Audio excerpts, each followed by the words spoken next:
Ever since Apple's iPhone event last week, I have been asking myself the same question. Do these new iPhones deserve to be called the iPhone Pro? Well, on one level, yes, because Apple made them and they can call it whatever they want. And while I don't agree with every decision Apple made here, these are still the best iPhones Apple has ever made. Is that enough to warrant this new name? Maybe. There are some notable improvements in these two devices, which I'll dig into in a minute. In other ways, though, the upgrades Apple made to the iPhone 11 Pro and Pro Max are so subtle, I think it would actually take a pro to spot them.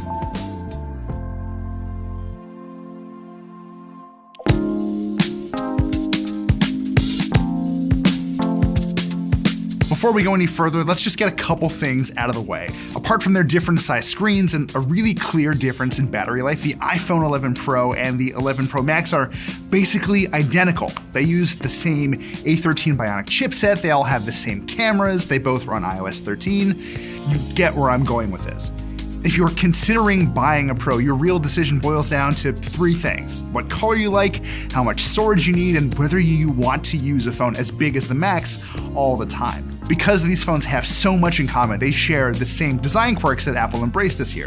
They're both a little faster than the XS series was last year, and they both come in Apple's new Midnight Green, which really seems to be a crowd pleaser. I do have to say, it's only really green in direct light though, otherwise it just kind of looks more like a slate gray, which is honestly fine by me.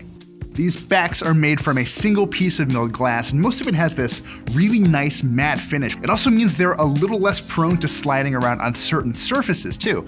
Imagine this, you're about to sit down on your couch and you just sort of absentmindedly put your Pro on the arm. I do this all the time, and when I tried it, the XS clattered to the ground while the Pro stayed put. Your mileage is probably gonna vary, but in my experience, this new finish doesn't just feel good, it's actually helpful.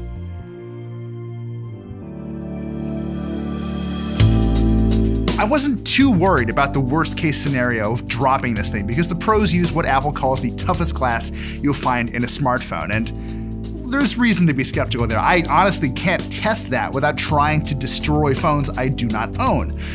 That said, my Pro test units have already withstood some accidental drops. Just keep this in mind though, tough in this case seems to mean the glass won't shatter. It's still pretty easy to scratch, so a screen protector is probably a good idea. Now, remember when I said you'd have to be a pro to spot some of the changes Apple made here? Well, the iPhone Pro screens are one of the best examples of that. Apple calls these panels Super Retina XDR displays, and that kind of bombastic branding suggests we can expect some eye-catching improvements. About that, these are great screens, but they're not dramatically better than the ones from a year ago. Screen brightness tops out at around 800 nits instead of the 600 something we got in the XS series, but the Pros aren't that much more readable in broad daylight than those older phones were, if at all, actually. The difference is most notable when you're watching 4K HDR video, where the brightness peaks at around 1200 nits during really bright scenes.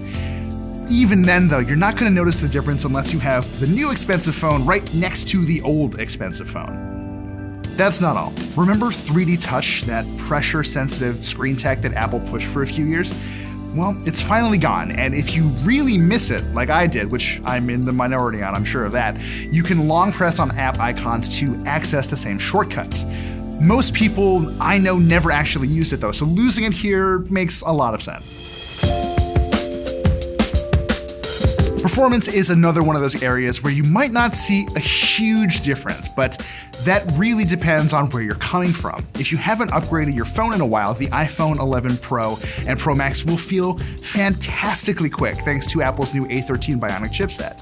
If you're coming from last year's flagship iPhones though, the difference is much more subtle. Apps launch a little bit faster and graphically intense games load a little quicker, while multitasking feels just a touch more seamless. The A13's power might be more noticeable if you're using certain heavy-duty apps.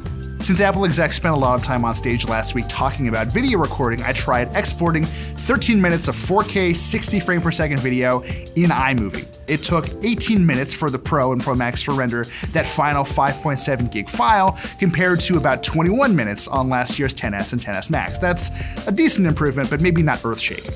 I'm never gonna complain about improved performance, but just don't expect to be totally blown away if you've been using a recent iPhone. With all that said, some of Apple's changes definitely stand out. Battery life is a great example. Because the A13 is more efficient, in addition to just being faster, I've generally been able to get about 12 hours of continued use out of the smaller Pro instead of the 9-ish I got out of last year's XS. And the big ol' Pro Max easily ran for between 13 and 14 hours on a single charge compared to the 11 to 13 hours I got of last year's big iPhone. If it's big changes you're after here, look no further than the cameras. We've got 3 rear 12 megapixel sensors in the Pros, the standard wide camera with optical image stabilization and an f1.8 aperture, the telephoto with a slightly wider aperture this year and a 2x optical zoom, and the new ultra-wide camera that captures a 120-degree field of view. The best results tend to come from the standard wide camera, which is a good thing since it's probably the one you're going to use most often. It's by far the fastest of the 3 to lock onto your subject, especially in low light, and it delivers what I think is the best mix of color and detail of these 3 cameras. The telephoto is no slouch though, and it's actually really good at rendering fine details, even though it's a little less capable than that wide camera in the dark. It would have been nice to see Apple push this thing past the 2x optical zoom limit, but it's still a really handy tool to have whenever you need it. So what about that new ultra-wide camera? Well, it's mostly good. It struggles at times to capture evenly exposed photos in the dark, and it doesn't pack photos with detail the same way the standard wide camera does. There's still a decent amount of it there, especially when you're shooting in bright conditions. It's just not as much as the other cameras, and that's kind of not the point. This camera is all about giving your photos more space and context. If you're worried about clarity more than anything else, you might be a little disappointed, but in my experience, it is a great utility player for when you want to shoot a sweeping vista or when you just don't have much room to move. In other words, it's good enough for what it's supposed to do. They have their quirks, but by and large, these are excellent cameras, and I know some of you are probably wondering how they stack up to competitors like the Note 10 and the Pixel 3. Honestly, it's kind of hard to make definitive statements because they all kind of have different motives. Samsung cameras process photos to have very vivid colors and lots of detail, so your photos almost look like an idealized version of what you actually shot. Apple's 3 cameras here are geared more towards capturing the world as you see it, even if features like Smart HDR selectively amp up the color and exposure more than it used to. And Google's Pixels, well, they sort of land somewhere in between those approaches, though that could change once the Pixel 4s come out. Let me put this another way. The photos I took with the Galaxy Note 10 are the ones I'd most like to post on Instagram with the no-filter hashtag. The photos I shot with the iPhone 11 Pros are the ones I'd most like to throw into Lightroom and have some fun with. Which phone actually takes the best photos is a matter of preference, I think, but Apple's cameras here are clever and capable enough that you won't really feel like you're missing out on anything. There are just a few other additions I should point out here. QuickTake makes it easy to switch from framing up a photo to shooting a video by holding the shutter button down. There's also a high key light mono setting for the portrait mode, which snaps a black and white headshot of your subject with a bone white background. These results can be pretty impressive, just as long as you make sure no one's behind your subject. Otherwise, the camera turns them into literal ghouls that will clutter up your shot. Apple also added a night mode this year, which works pretty differently compared to what you'd see on a Samsung or a Google phone. The camera will recognize when you're shooting in the dark and automatically enable night mode. That is to say, you can turn it off before you shoot, but you can't really prevent it from turning on in the first place. And the results are maybe not quite as striking as what you might get out of a Pixel, but that's again sort of by design. Other phones' night modes tend to brighten up photos too much, as if they were trying to turn night into day. Apple's night photos are still plenty bright, but they feel like they were shot in the wee hours, and whether that's a good thing is again really up to you. There is just one catch though, you can't use the night mode with that ultra-wide camera at all. The 12 megapixel front camera isn't quite as interesting as what's around back, and as usual, it'll take nice selfies without a whole lot of fuss. Apple did add 2 notable features here though. Tapping a button widens the camera's field of view so you can squeeze a few more people into those selfies. You can now also shoot slow motion video, which works as well as you'd expect. You're gonna start seeing these Slofies everywhere, and while I hate the name, I figure I should just contribute my own before everyone goes crazy, so just enjoy the shot of what happens when I eat a handful of glitter. Kids, please don't try this at home. Oh, and the videos you shoot with the iPhone Pros are pretty great, actually. You can capture footage at up to 4K 60, and thanks to an assist from the neural engine, the pros did a surprisingly good job at adapting to changing conditions. Exposure was more consistent throughout, and I noticed a lot less noise than I expected.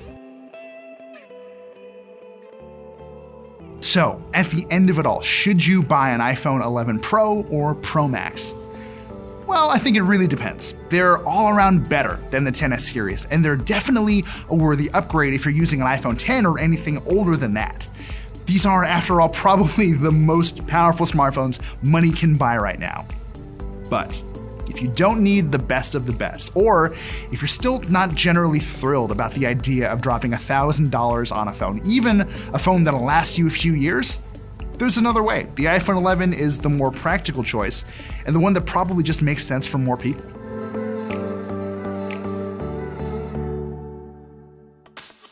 I've spent a lot of time testing these new phones, so I really appreciate you guys taking the time to watch our review. If you have any feedback or if you have any further questions you want us to try and dig into as we continue covering these devices, definitely let us know and be sure to subscribe.